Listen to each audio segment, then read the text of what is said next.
aqoonsigaaga haddii aad adigu dayacdana dee aqoonsi ma lihid, qof jira ma tihid. luqadaaf soomaaliga haddaadan aqoon oo soomaalina aad sheeganayso, calaam su-aal baa ku saaran soomaalinimadaada. geeska africa ummadda degan oo dhan waa ay isku egta. maxaa caddayn kara inaad soomaali tahay haddii aadan dhaqankaaga garanayn, haddii aadan luqada soomaaligana aad ku hadlayn? war cusub media ayaa booqasho maanta ugu yimi cabdiwahaab maxamed saciid oo ah gudoomiyaha ururka qurbad jooga Soomaalida Norway.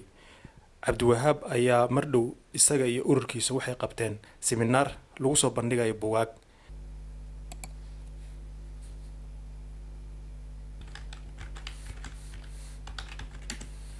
cabdiwahaab, warbixin ma naga sii kartaa seminaarka? aad iyo aad ayaad u mahadsan tahay booqashada aad igu soo booqatay xafiiskaygan halkan.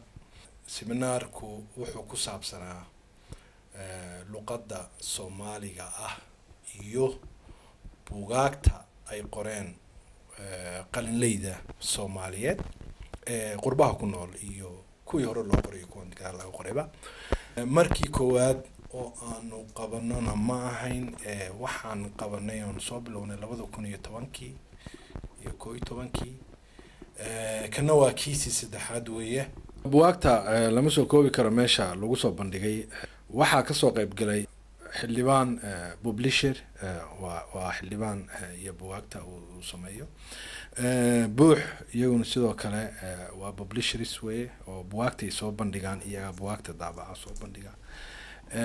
Zainab Daahir baa jirta iyadana golol organization urur la yiraahdo oo iyaguna buugaagta caruurta ku saabsan iyo maaragtay maaragtay farbarashada iyo wax badan oo maaragtay qabataa jirta. halkaasna way kusoo bandhigtay.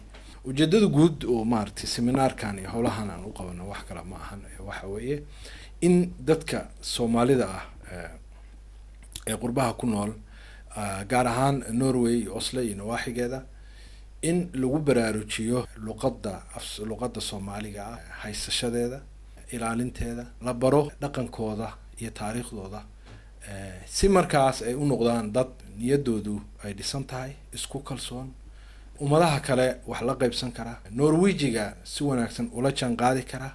taas ayaa ahayd ujeedada weyn oo waa identity ama waa aqoonsi, yacni waa aqoonsiga Soomaalida luqadda marka laga hadlayo. aqoonsigaaga haddii aad adigu dayacdana dee aqoonsi ma lihid, qof jira ma tihid.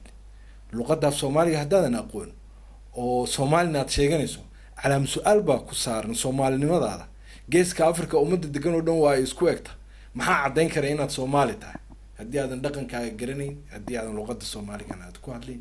marka anaga waa dadaalnay oo waxaanu keenay qoraayo ama qalinley baa la yiraahdaa oo aanu ka casunnay Ingiriiska markii ugu dambeysay. 5 bay ahaayeen. nin odayana waxaanu ka casunnay Sweden. ujeedaduna waxay ahayd dadka halkan jooga oo Soomaalida ah, waalidiinta iyo caruurtooda, dhalinyarada jaamacadaha dhigta, kuwa halkan ku dhashay, kuwa iyagoo yar yimid, in ay ka faa'iideystaan oo ay bartaan wax dadka ay yihiin.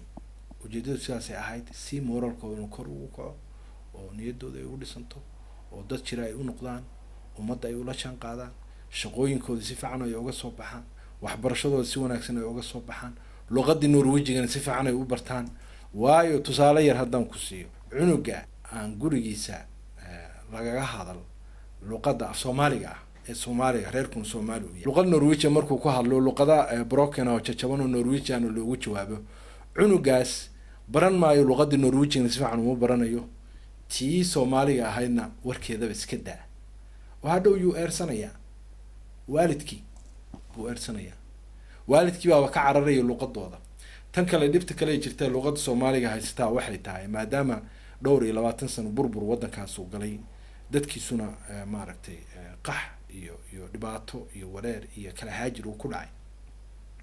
hadda waxyaalo badan baa lumay oo luqadda laftirkeeda ay ka mid tahay luqadii weerar xoog leh ayaa ku socda waxaana weerar ku hayo luqado badan oo ay ka mid tahay sawaaxiliga oo ay ka mid tahay etoobiyaanka oo ay ka tahay amxaariga etoobiyaanka amxaariga carabiga luqadda carabiga ah englishka iyo luqadahan kale galbeedka looga hadlo scandinavianka ka norwegian ku hadlo kuwa kale luqadahaas weerarna waa ay ku yihiin tan kale oo jirtaa waxay tahay hay-adihii dawliga ahay oo soomaaliya ka jiraan waa tegay haddan ka yimid 18 ka yimid english bay wax ku qoraan communicationkooda ama wada xiriirkoodu waa english luqadda ingiriisiga ah wey wax kale ma af soomaaligii marka meesha wuu ka baxayaa kuwa dibadda jooga luqadda af soomaaliga way yasayaan kuwa halkaa jooga macno uma yeelin dawlad hagaajinaysa oo ilaalinaysana ma jirto luqaddu waa lumaysaa dhaqankiina waa lumaya marka alxamdulillah dad baa hadda u kacay scansom oo kale abaa jirta scansom oo markii hore kalka hore nagala soo qayb gashay